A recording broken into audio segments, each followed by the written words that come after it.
In today's video, I'm going to show you how to upload a file on Shopify so you can easily manage documents, images, PDFs, and other assets for your store.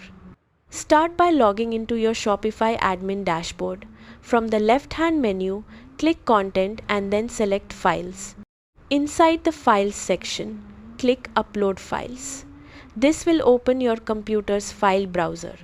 Browse to the file you want to upload, select it, and click Open. Shopify will automatically begin uploading the file to your store's file library. Once the upload is complete, the file will appear in the File section.